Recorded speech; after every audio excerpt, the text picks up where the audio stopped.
Got caught up with the gang culture over here. I skipped death numerous of times. And I moved to Australia for 2 years. In life, anything is possible. You can achieve whatever you want in life, but I think you need to use the time that God gave you and be consistent. Being a content creator is not easy. People need to understand we have good months, we have bad months. There's some months we make good money, there's some months we make bad money. The first thing I'm going to say something, black people's got a negative image around the world.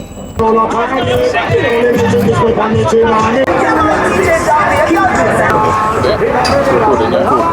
at the queue. It's good to meet you, sir. What's going on? Nah, call me brother. Good to meet you, brother. For those who don't know, this is Blackman, the traveller. He does I can't even speak, I'm starstruck, I swear to God. He does travel content. Imagine seeing someone who you watch their videos online on YouTube and then you see them in real life. In real life. Sorry, I'm stuttering. Whenever I get nervous, I literally stutter. That's okay. But my first question is, how do you gain the confidence as a traveller who goes on your own to these, I don't want to say crazy countries, but places like Pakistan, like you met the Taliban. Sorry if I sound like that's a okay. You met the Taliban, you held the AK-47. Exactly. How do you get the balls to do this on your own? Well, I'm going to be straightforward. When you watch travelling content, I'm going to say something, I'm not racist before I say it. When you watch travelling content, the majority are white Westerners. So you're from Nigeria, behind cameras, you said you're from Grenada, the cameraman. So let's say the white person might go to Nigeria and portray it from their perspective.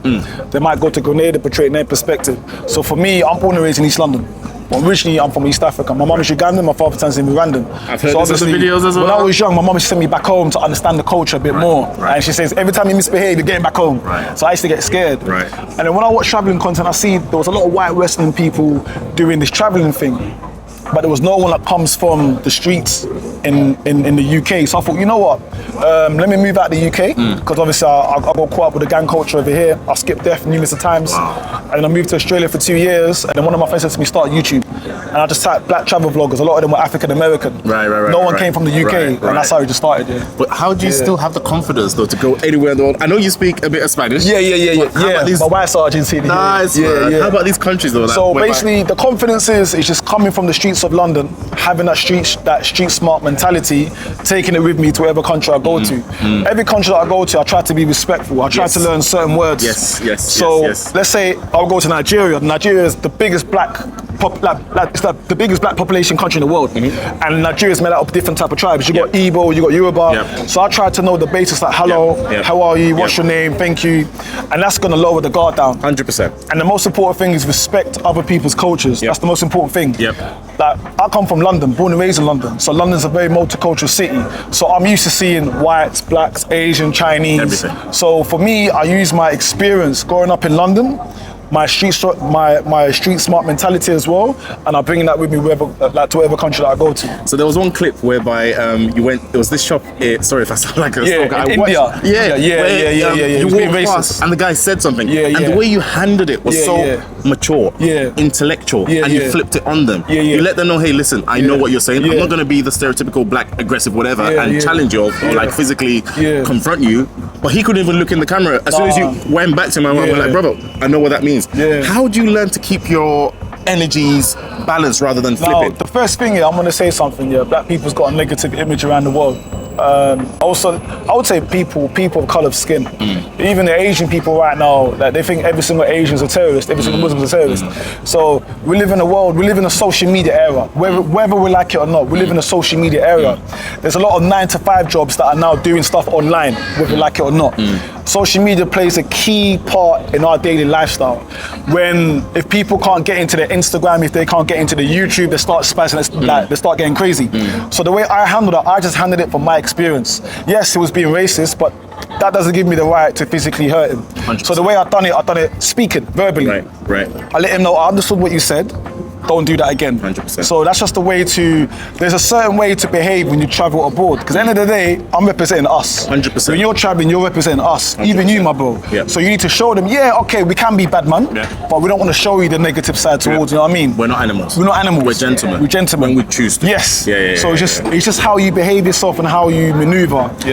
Second to last question, because I know you've got to go. How do you keep up the hairstyle when you're broke? Because I remember my wife does the hair, man. So sometimes my wife does the hair. Right. If I come over here, sometimes my sister will do the hair. Nice. My mum don't like it, but you know it is. It makes you distinct. But I say to my mum, this is part of the culture. And part of the brand. It's part of the brand. It's part of the culture. Like if I take this off, I'm losing a part of my identity. 100%. You know what I mean, my bro? 100%. So I need this to stay until I get bold. You know what I mean? And then once I get bold, this is coming off. But this is part of me, because if you was to go to another country, they know, oh, the black man's hair. I've got the bantu knots. I've got the piercing. I've got the skin. Yeah, I might dress a bit weird. The confidence. And the socks. You always wear the socks, man. The socks as well. In terms of, sorry, I know you're the last one. In terms of, if you could speak to the younger version of you before you started YouTube and all you've learned in terms of the experiences, the culture, what would you say to, like, I don't know how long you've been doing it for. How many years would you say? Almost 4 years, roughly. Okay, if you could speak to Blackman, the traveller, 4 years ago, what would you say to him? I'll say, listen, in life,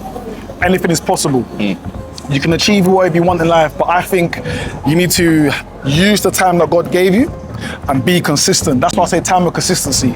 This conversation we're having right now, we're never going to have it again. 100%. But even if we meet again, it's not going to be the same. So use the time that God gave you, be consistent whatever you're doing, and you can achieve anything. Bro, I come from a council estate and it's still there in Maryland. I still see my people over there, but I don't judge them because we all come from broken homes, poverty, dad left at a certain age, but that's not going to stop you to determine where you want to be in life.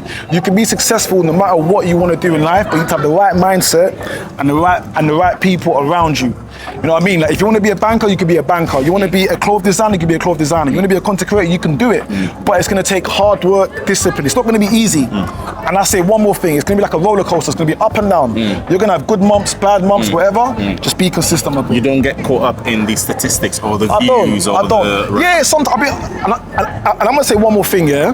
Being a content creator is not easy. People need to understand, we have good months, we have bad months. There's some months we make good money, there's some months we make bad money. But it's like Nimsa Hustle, so rest in peace Nimsa Hustle, it's a marathon, it's not a sprint. Right. Keep going. Right. Keep going until you get tired. Even when you get tired, you keep going. Because at the end of the day, you know your vision. That's all I can say. What a legend, man. What a legend. Thank you so much for this, man. And whoever's watching this, comment, like, and subscribe to his channel. Yeah, we need to grow together. I'm going to clip this. Wait, I'm going to go home now. I'm done. Thank you so much, man. I really appreciate it, man. No problem. I'll grab the microphone, bro. Thank you, man. Thank you. Peace and love. Keep doing what you're doing, bro. Keep.